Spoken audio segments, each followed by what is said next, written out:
చూస్తున్నాం. BJP senior నేత మురళీధర్ రావుకు కాంగ్రెస్ గాలం వేస్తున్నట్లు తెలుస్తుంది. ఆయన్ను కాంగ్రెస్ పార్టీలోకి ఆహ్వానించేందుకు Karnataka deputy CM DK Shivakumar రంగంలోకి దిగినట్టు సమాచారం.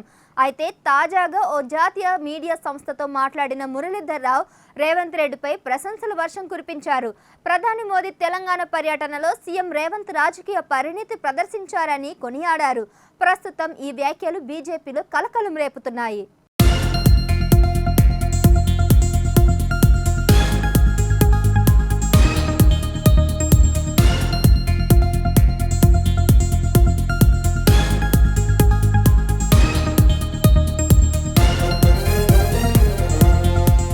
లోక్సభ ఎన్నికల్లో మల్కాజిగిరి నుంచి పోటీ చేయాలని మురళీధర్ రావు భావించారు. ఎంపీ టికెట్ కోసం తీవ్రంగా ప్రయత్నించారు. అయితే బీజేపీ హైకమాండ్ మల్కాజిగిరి ఎంపీ టికెట్ను ఈటెల రాజేంద్రకు కేటాయించింది. దీంతో మురళీధర్ రావు తీవ్ర ఆగ్రహంతో ఉన్నారు. త్వరలో అభిమానులతో చర్చించి భవిష్యత్తు కార్యాచరణ ప్రకటిస్తున్నానన్నారు.